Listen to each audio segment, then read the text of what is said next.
What a gorgeous car. One of my favorite cars of all time, the OG C63 we have here. 6.2 litre naturally aspirated V8. Sounds absolutely insane. I would take that over a C63S any day of the week. It is a beautiful looking car. The 507 has the amazing hood and some other accents on it as well. Love the white and black on it together. Just, that car is nice.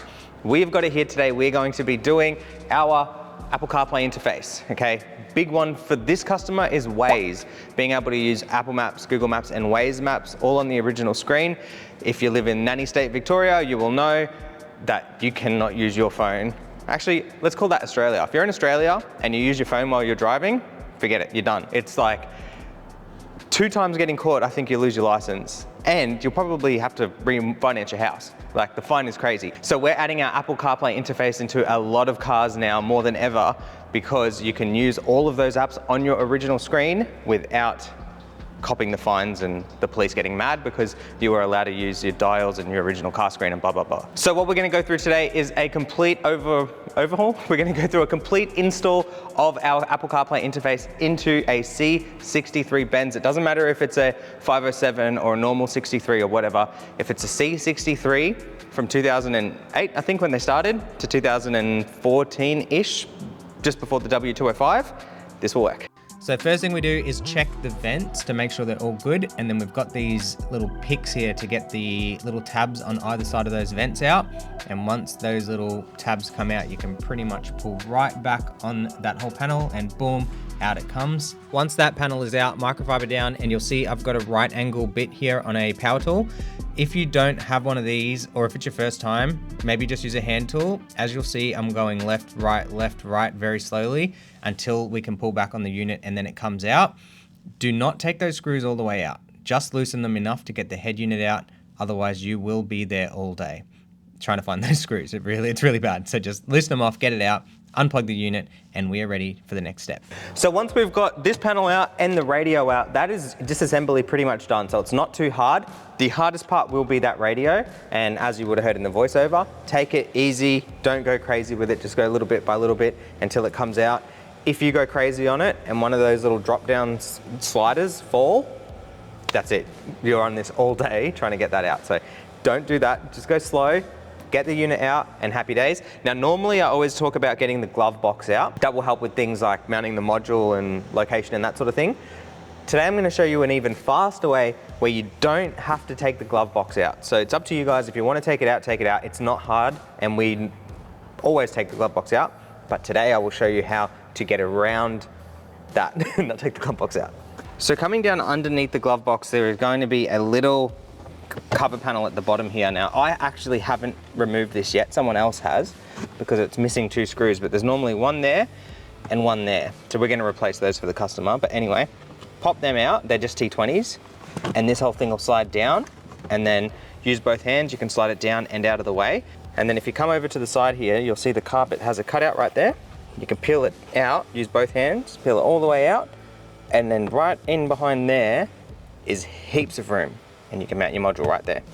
Update on the interfaces. So with our brand new interfaces, you don't need to run an external mic anymore. The mic is actually built into the quad locks. I'll show you that. As well as the interface itself. So we've got new interface, that's what it looks like. And you've got dip switches here. So those dip switches you just set for the car. So for example, this one's gonna be 1 down, 2 up, 3 down, 4, 5 up.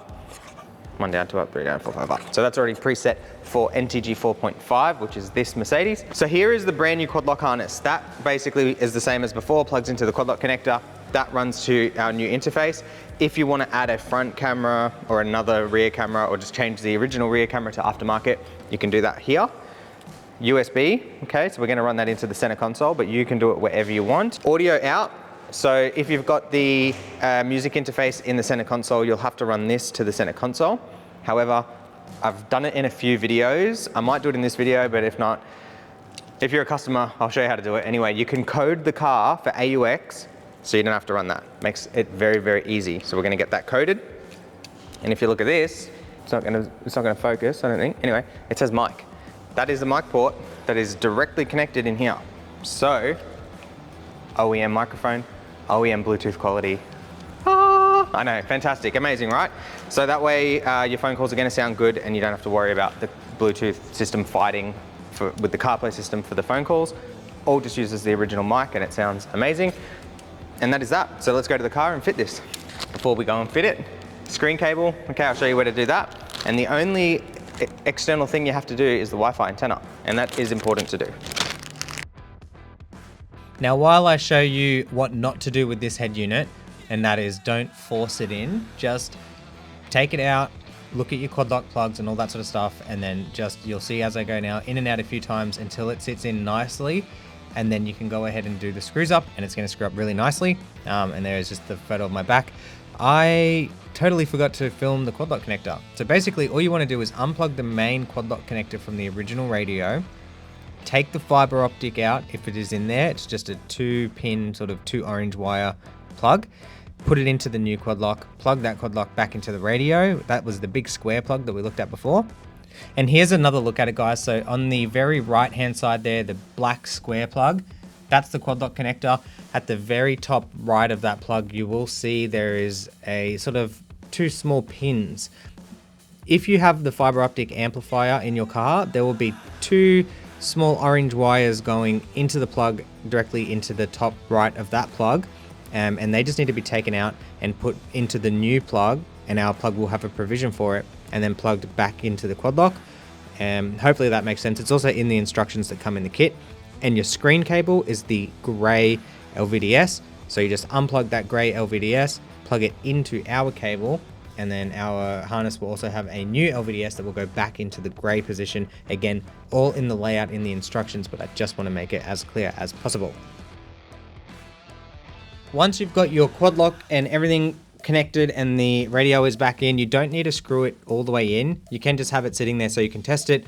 I'm pretty confident these days, so I just plug it all in. But anyway, run your cabling down, plug the gray connector into the interface, plug in the mic port directly to the interface, screw on your Wi-Fi antenna. Now you see that black cable going up behind the glove box? That actually runs all the way to the top of the head unit where the vents are. And we've just got the antenna sitting there. Once you've got that stuff plugged in, go ahead, turn the car on. If you see this sign, thumbs up, that is great. You then want to go ahead and press the C button next to the dial, and if you get your interface popping up, that is exactly what you want. So that means video is working, power's working, and you can pretty much go ahead and put this thing back together.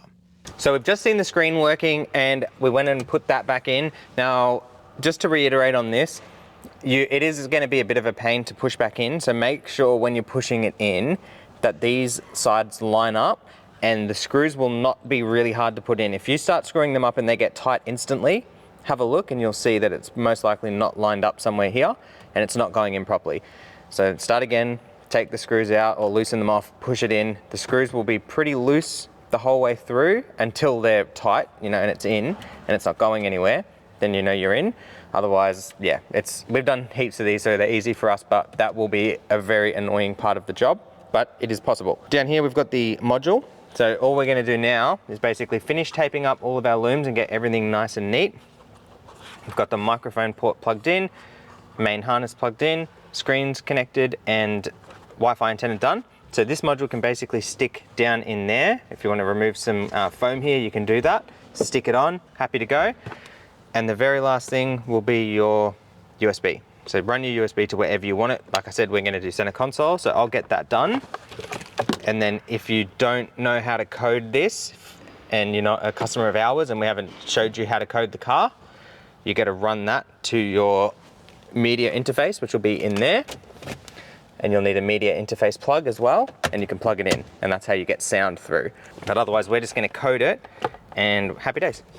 All right, so that is where the module is mounted, and now as you'll see in a second, that carpet will just go right back in place and it's going to sit perfectly. Module is double-sided there, so it's not going anywhere, and then it's also going to have the pressure from the carpet holding it in place.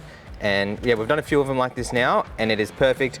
The module is accessible if you need to get it, and you don't have to take the glove box out, so there's a few pros to it, and that's one way of doing it. If you really want it to be zip tied, take this out and you can zip tie it up behind the glove box, but if you're happy to do it that way, then that works as well. All right, get a quick look at that. Carpet is back in place 100%. You would never know anything is there. Now that under panel with the 3 Torx 20s can go back on, And we're pretty much ready to start testing and popping that back in place.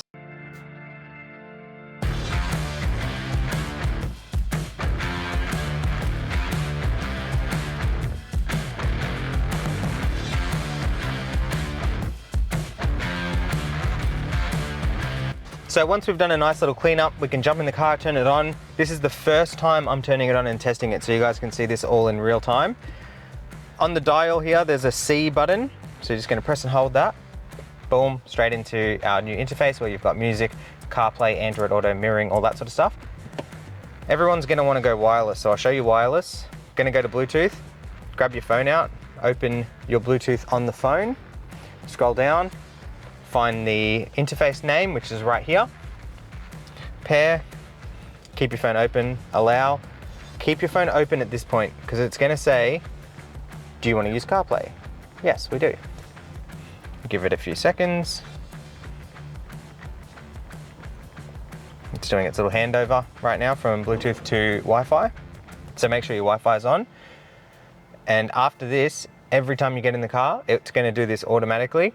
And it's going to be much faster because it's the first time's a little bit slower. And there we go, we're straight in. So we can go down here to home. So you've got phone here, Apple Music, Apple Maps, messages, home is there, calendar settings, Google Maps, iHeartRadio, the big one here for our customer Waze, that's what he wanted. And all sound is coming through as well. So a good way to test the original microphone, whether it's a phone call. Actually, I'll do a phone call for you guys. Let's go through here. Let's find James, let's give him a call.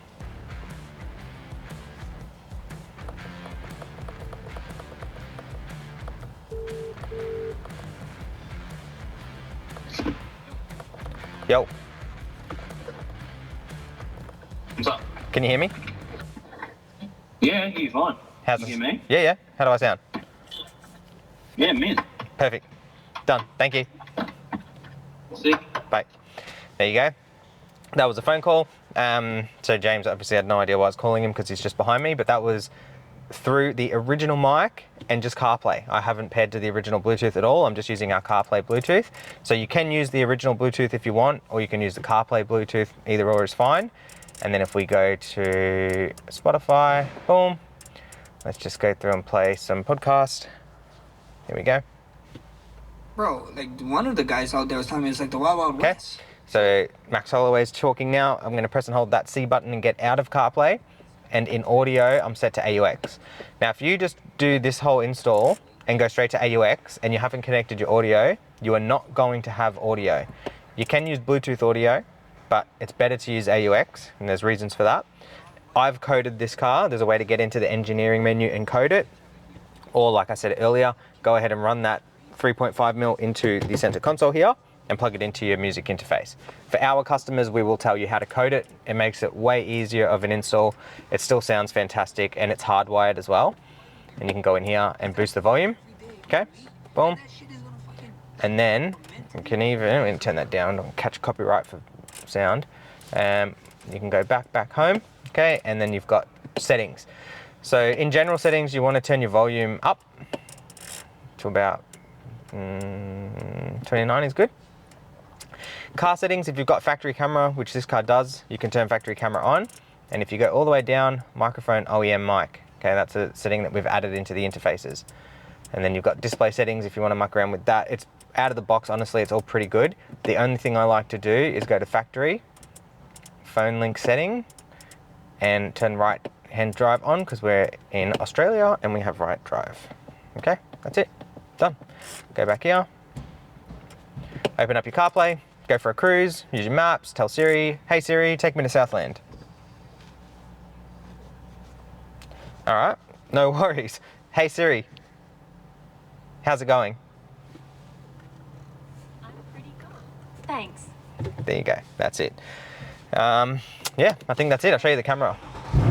Woof, have a listen to that. A lot of my coaches, they didn't know my workout song was fun. So you got your camera, boots obviously up at the moment, go back into park, straight into CarPlay.